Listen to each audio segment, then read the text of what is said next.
Bom dia, meus amados. Hoje é segunda-feira, dia 22 de setembro de 2025. Vamos aqui mais um vídeo com perguntas e respostas, como já é praxe nas segundas-feiras. Temos hoje uma série de perguntas feitas por uma única pessoa, mas ela tem um desdobramento bastante interessante, porque ela trata de um assunto muito importante que está acontecendo com muita gente ultimamente, que é a questão desses jovens, principalmente, com dependência química. A pergunta que me foi enviada aqui diz: meu filho é dependente químico e, em consequência disso, está com esquizofrenia.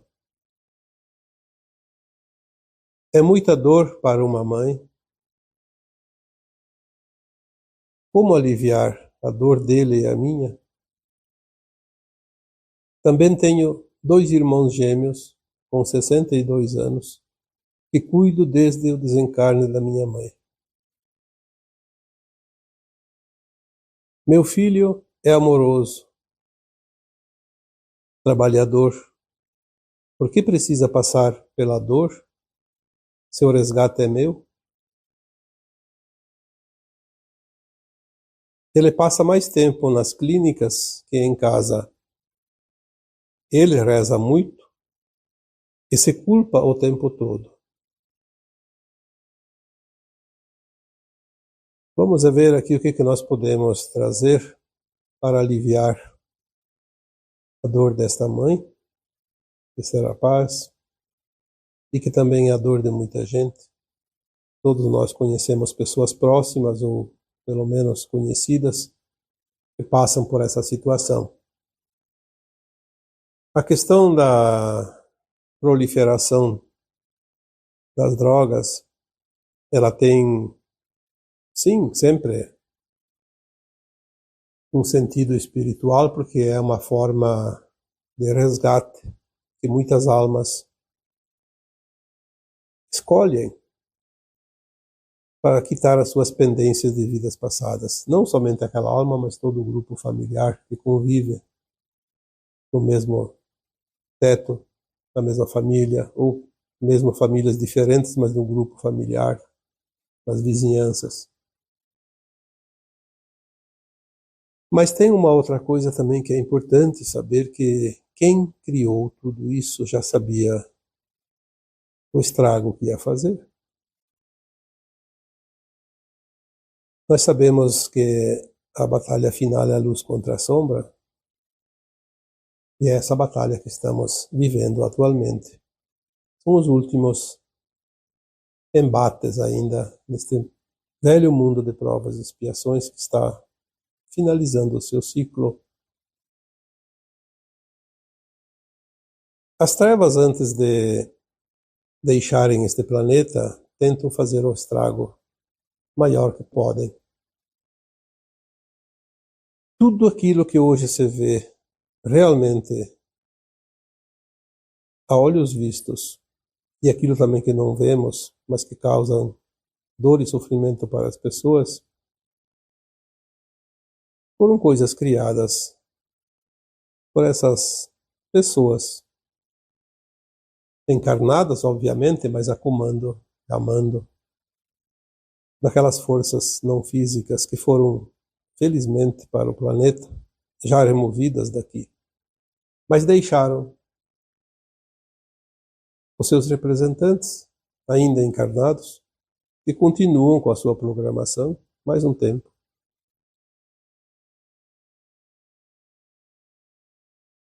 É difícil que possamos encontrar uma outra situação que causa mais estrago numa família que as dependências químicas ou de outros produtos, a qual principalmente esses jovens das últimas décadas, de 1970, 1980 em diante, e hoje parece que se alastrou como um rastilho de pólvora e que vai numa velocidade incrível, na mesma velocidade com que está finalizando este ciclo. Temos também uma causa que também conta, que após o encarne de milhões de almas numa encarnação compulsória, que nós já falamos aqui várias vezes, aí na década de 50 e 60, também vieram milhões de almas chamadas de crianças índigo, que vieram com o propósito de revolucionar esta fase final, esse último século de transição planetária, e que vieram na década de 70 e 80. Também foi falado muitas vezes que na década de 90 e a partir do ano 2000 vieram então outra leva, ou várias levas de espíritos, de almas, denominadas de cristal. Depois vieram os diamante, os esmeralda e, por fim, os arco-íris, porque eles têm aura colorida, não é mais só azul dos índigo, nem cristalino dos cristal, e nem diamante dos que tem a cor, o azul bem clarinho, e os esmeralda que tem a aura da cor verde esmeralda. Esses agora eles têm uma mistura de funções, de poderes curadores e de outros tantos poderes, e então eles vêm com a aura multicolorida. Mas foi na década de 70 e 80 que aquelas almas encarnadas com o espírito de fazer mudanças, promover mudança, eles foram catalogados como rebeldes, porque eles queriam mudar e fizeram muita força para mudar, a boa intenção, mas encontraram muita resistência e eles acabaram por se perder em função da resistência encontrada, e eles entraram então no caminho das drogas, e foi um momento também oportunista para as trevas, que sabiam disso, sempre souberam tudo. Eles vieram de dimensões superiores, como anjos caídos, trazendo conhecimento. Não é porque eles são das trevas que eles não têm uma inteligência, uma consciência mais elevada, porque eles vieram de mundos onde essa consciência era mais alargada. Então eles sabiam, tanto sabiam que eles tinham a ficha de cada encarnado, sabiam quem era quem, qual a missão. E quanto mais missão, mais atacado era. Por isso as pessoas que tinham mediunidade, a partir dessas últimas décadas, ali por 1960 em diante, 70, também foram muito visados com ataques, ditos ataques espirituais, que nada mais eram que ataque das trevas. Quando as trevas não podiam, eles achavam os encarnados para fazer o serviço, e eles sabem exatamente quem buscar, porque eles conhecem a consciência de cada um e as tendências de cada um. Sabem os pontos fracos, sabem aquele que tem ambição, aquele que tem o ego muito elevado, o desejo de poder. Enfim, tudo que já foi falado aqui durante esses últimos 10, 12 anos. Então, hoje tem ainda um grave problema neste planeta Terra, que são os vícios de qualquer tipo, mas principalmente a influência do meio, que ajuda a divulgar e a disseminar ainda mais essa tragédia que abala tanto as famílias. Os vícios, eles são provas não vencidas em vidas passadas e que muitas almas deixaram para esta última encarnação para vencer. Mas os vícios, eles têm uma energia que independe do motivo pelo qual o vício é manifestado. Pode ser um vício de álcool, um vício de jogo, um vício de cigarro, um vício de sexo, um vício qualquer.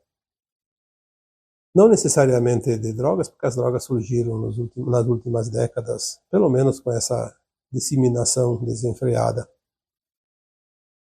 Mas vício é vício e a energia é a mesma, e a prova é a mesma. Uma pessoa pode ter tido um vício de bebida alcoólica ou outro tipo numa vida passada e não venceu, e agora a prova é com o vício da dependência química. Mas tem muita gente que se enveredou por vício nessa vida sem ter a prova do vício.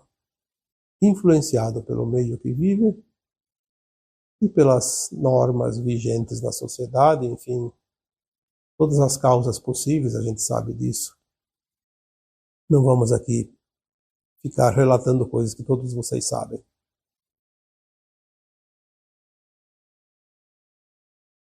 Aqui a pergunta que me foi feita é que meu filho é dependente químico e, em consequência disso, está com esquizofrenia. A esquizofrenia não é uma coisa parceira do viciado. A esquizofrenia é uma coisa paralela.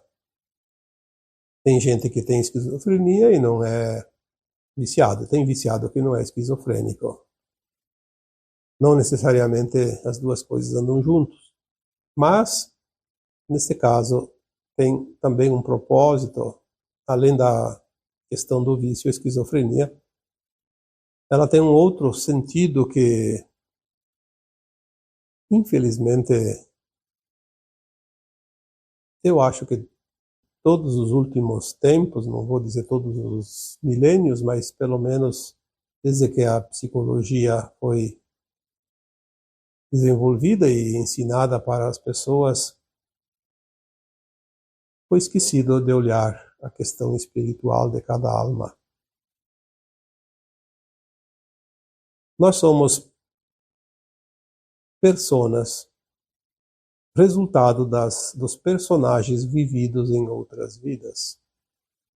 Cada existência, cada encarnação, a alma veste um personagem, e a soma desses personagens forma a persona, a personalidade, a psicologia de cada um, com as suas tendências, com as suas virtudes, com as suas falhas, seus defeitos.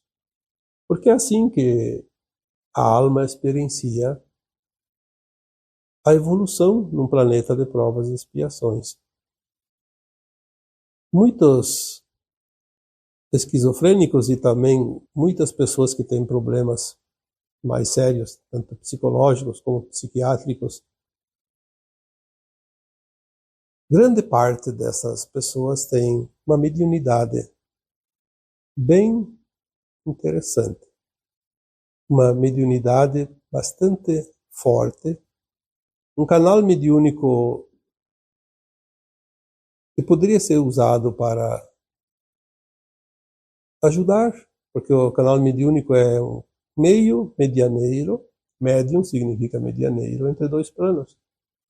O plano físico da matéria, dos encarnados, e o plano dos desencarnados, da comunicação, como qualquer pessoa que tem mediunidade e trabalha sabe. A importância desse canal, desse meio de comunicação. E muitas vezes, por não entender, por não querer trabalhar isso, por ser atacado também, porque se tem um canal e não é usado, sempre aparecia os aproveitadores do canal. Está ali, livre.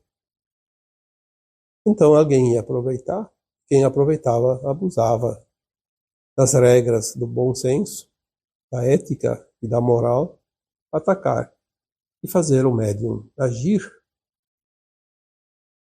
ao seu bel prazer dessas entidades perversas, negativas. E muitas vezes aquela consciência que está ali no corpo, ela não suporta isso.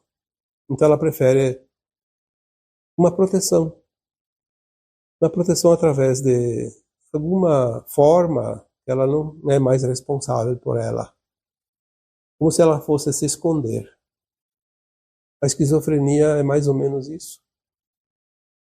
É claro que aqui não vamos dar termos técnicos e nem científicos, mas espiritualmente falando, é isso. É uma forma de proteção, autoproteção. Eu não tenho domínio sobre a minha consciência, então eu não sou responsável por nada. Se me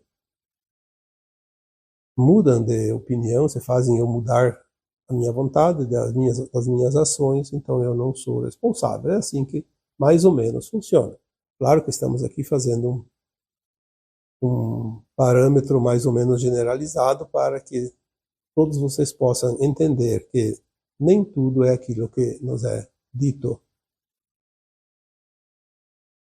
Então, o esquizofrênico também ele pode ter optado para o uso de drogas como uma outra maneira também de se proteger, porque muitas vezes por trás do consumo de drogas tem também médiums que talvez não compreendam a situação, não se sentem confortáveis, são mal compreendidos, então conseguem um alívio através do produto que vai entorpecer a consciência. Porque é isso que as drogas fazem, entorpecem. São fugas. Fugas, talvez inconscientes, mas são sempre fugas. Quem está com a consciência no pleno acordo com as suas vontades e o seu domínio, não precisa se esconder de nada, não precisa fugir de nada. É como se diz, se garante por si só. Então nós temos que olhar sempre com este olhar espiritual, compassivo, porque as pessoas que usam drogas, embora muitos acham que elas estão doentes, elas não são doentes, elas têm um problema a ser resolvido, que é a prova do vício.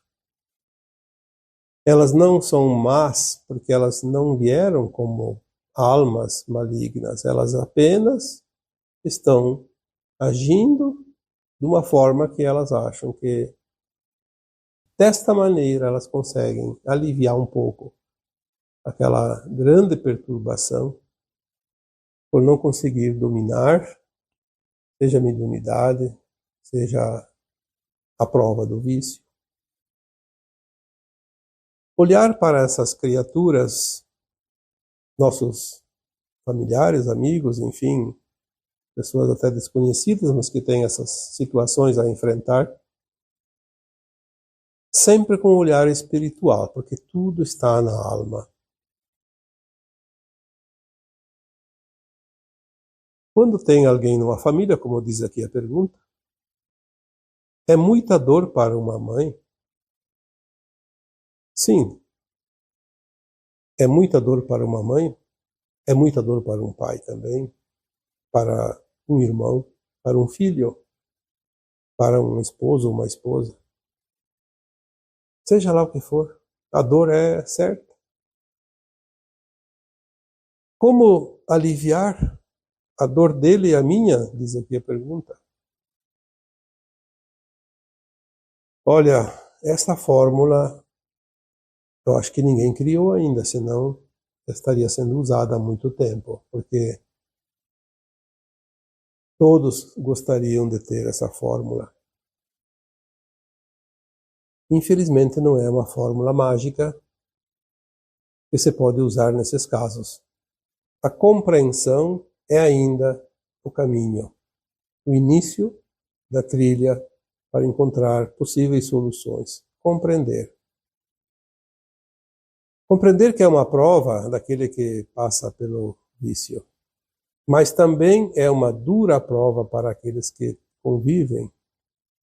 Então, há sempre uma causa.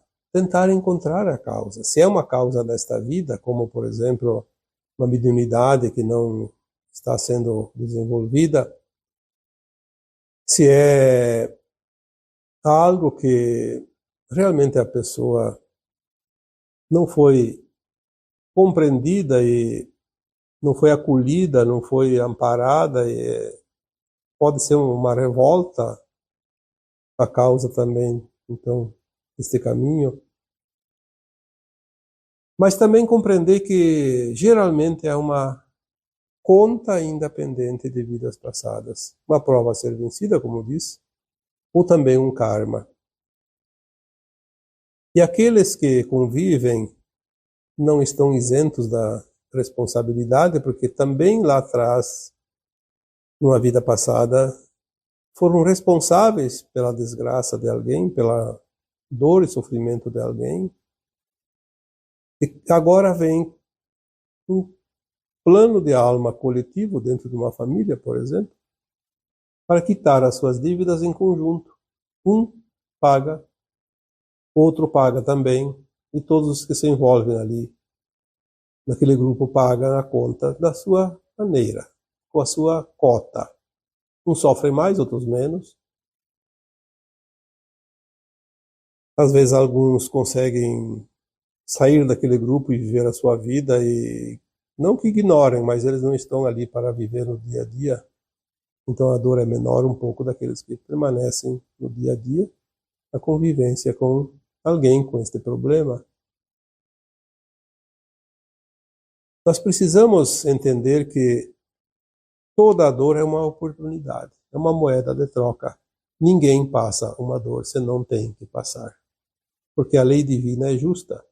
Ela não iria trazer um filho para uma mãe, para um pai, ou um irmão para os demais filhos desse casal, se todos do grupo não tivessem, no seu próprio plano de alma, solicitado a oportunidade para quitar pendências.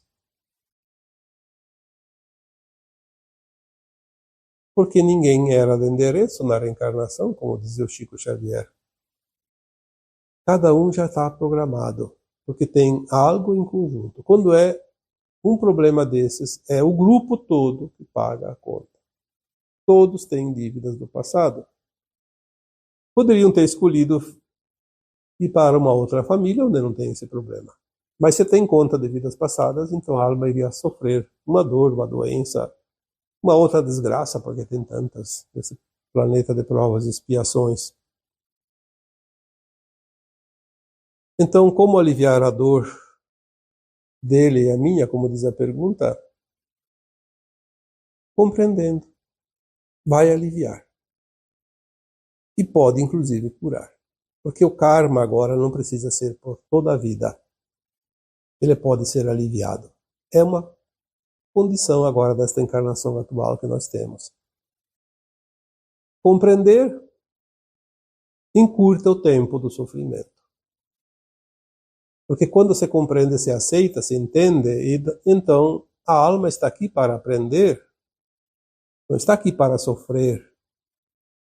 O sofrimento é a resistência que nós colocamos para aprender as lições. Quando se aprende, é claro que a dor já está ali, senão não estaria com a oportunidade. Então ela vai se resumir a um tempo mais curto. Menos sofrimento, menos dor, menos tempo. É assim que está funcionando, e funciona. Mas nós temos que abrir o coração, olhar a vida como continuada, porque a alma é imortal. Ela apenas vem viver um personagem em cada encarnação, e esse personagem é o que está sendo vivido ali agora na tua família. A família da pessoa que fez a pergunta e de outras tantas. Cada um vivendo o seu personagem para formar a sua persona, que é o que vai ser a sua alma ao final desta encarnação. E vai ascensionar ou não, porque o prazo é agora. Aí também a pergunta diz: tenho 2 irmãos com 62 anos, 2 irmãos gêmeos, que cuido desde o desencarne da minha mãe. Não sei qual é o tempo, que ela não falou. Mas, veja bem, para uma mãe, provavelmente aqui eu suponho que essa mulher esteja sozinha, não fala de marido, não fala de mais ninguém, fala do filho e dos irmãos. Então ela tem uma carga muito pesada, porque eu não sei também aqui, não foi citado qual é o problema dos irmãos gêmeos. Mas se ela cuida, bom, 62 anos não é assim uma idade que possa se dizer que são pessoas que já não possam mais lidar com as suas coisas. Eu posso dizer isso porque eu tenho 72, 10 a mais e estou aqui trabalhando o dia inteiro, até umas horas da noite.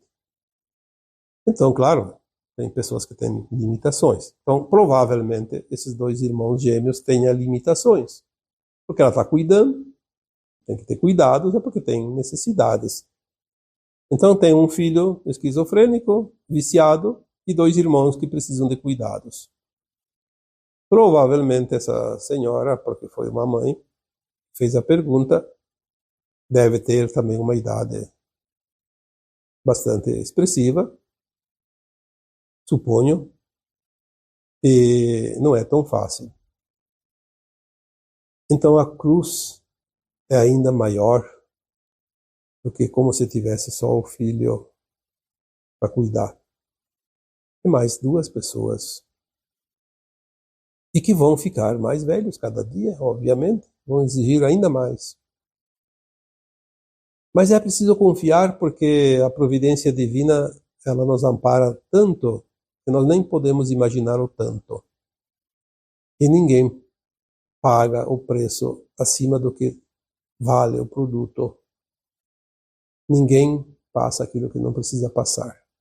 Então confia. Confia na providência divina. Alguma coisa vai sempre acontecer para aliviar. É preciso lembrar que estamos aqui fazendo o arremate das nossas vidas, o ajuste final. Confia. Continuando aqui a pergunta, diz: meu filho é amoroso, trabalhador, por que precisa passar pela dor? Seu resgate é meu. Então o filho é amoroso e trabalhador. Sim, é uma qualidade interessante. Mas como nós sempre dizemos, tem a prova, tem a expiação. Não se sabe quanta conta cada um de nós tem das vidas passadas ainda pendente no carnezinho.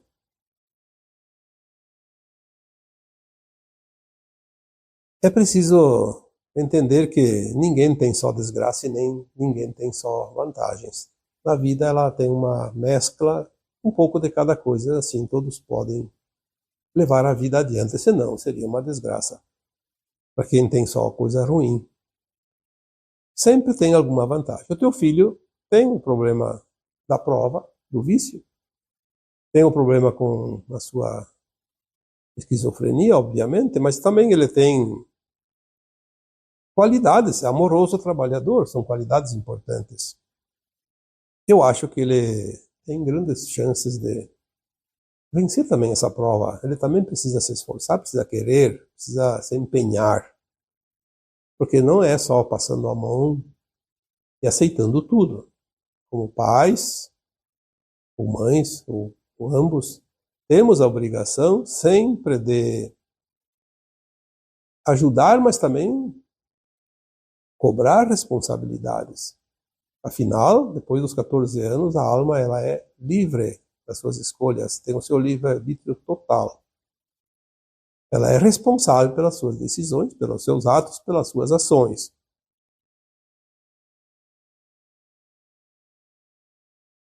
Aí tem uma questão importante. Por que ele precisa passar por essa dor se o resgate é meu? Não, o resgate não é só teu. O resgate é de ambos.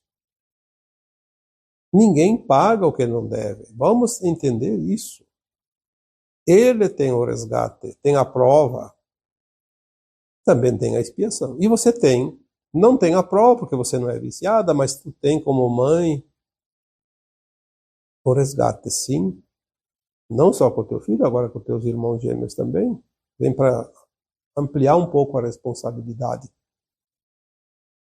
Mas o resgate não é só teu, é dele também. Ele poderia ser uma alma que vem em missão para te ajudar a vencer todas essas provas e pagar a conta. Mas eu acho que essa possibilidade é tão pequena que eu nem coloco aqui como possível. Teria outras almas necessitadas de pagar o seu resgate que poderia vir no lugar dele, então. Por que teria que vir ele numa missão? Não é preciso. As almas missionárias, elas escolhem um outro tipo de missão agora, nesses tempos atuais. São missões do bem, onde poucas almas ainda conseguem executar essa missão. Então, missionárias são aquelas poucas que vêm realmente para fazer a prática do bem e fazer algo em favor de si, mas principalmente no coletivo. Então ali, o resgate não é só da mãe, é também do filho.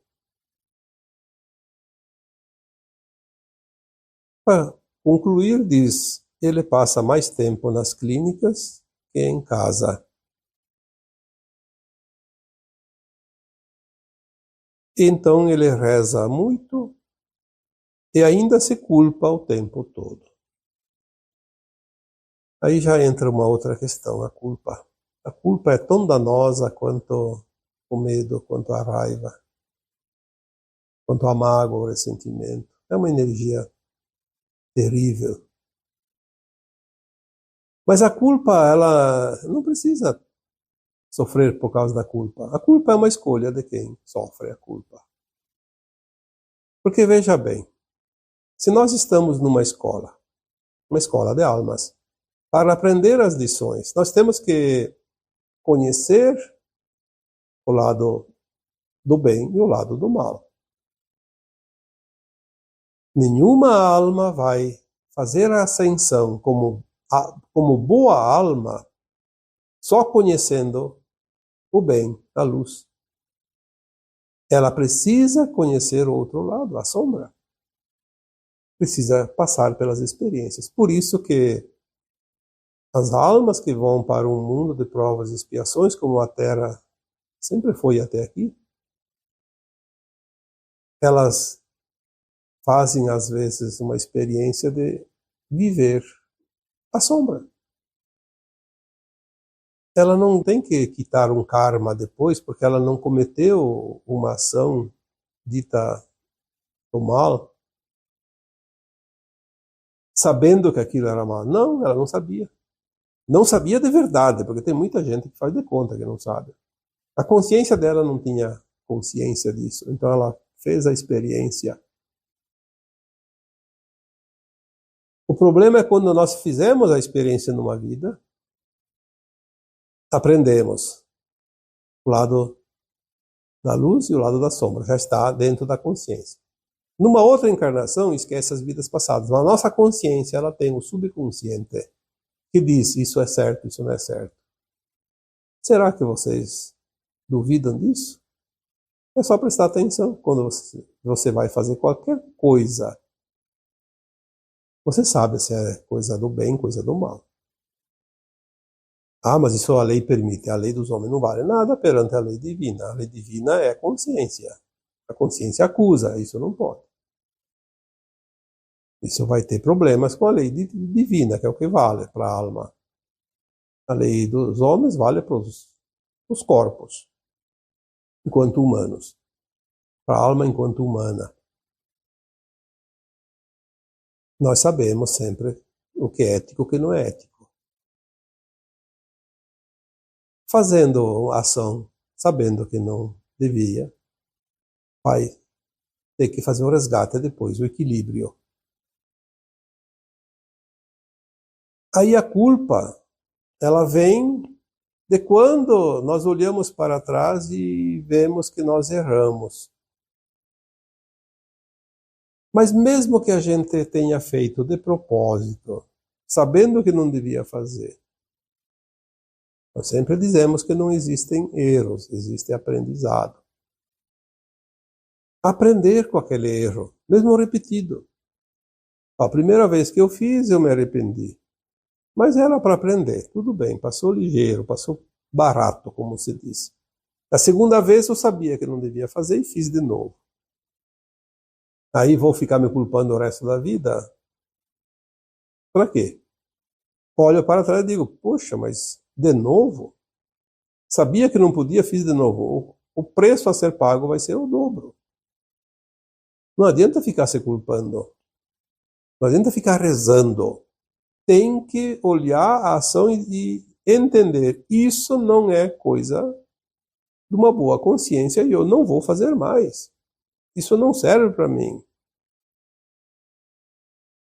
Quando nós decidimos não repetir mais, mas isso de fato, não de promessas vazias, um sentimento de dizer para si mesmo, para a sua consciência, isso eu não faço mais, isso aprendi a lição. Risquei do meu caderno esta pauta, não faço mais. Pronto. A culpa não existe, porque você aprendeu a lição. Ficar se arrancando os cabelos, como se diz, ou as unhas, para se culpar, para se maltratar, se auto-punir, não vai resolver o problema. Vai resolver quando nós temos o firme propósito de não repetir aquilo que vemos que não é lícito. Esta é a única salvação que temos para não passar pela dor maior. Então, se culpar, de fato, não vai resolver o problema. Não vai mudar o que está feito. Mas vai mudar para quem fez, a sua consciência, a sua vida, o seu bem-estar, se entender o processo do aprendizado.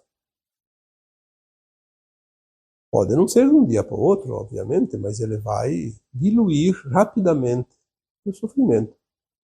Se torna desnecessário.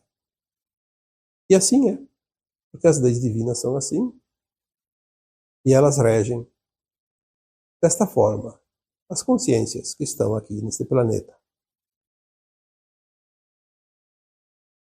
E assim eu finalizo mais um áudio de perguntas e respostas, deixando o meu abraço de luz em cada um de vocês. Namastê.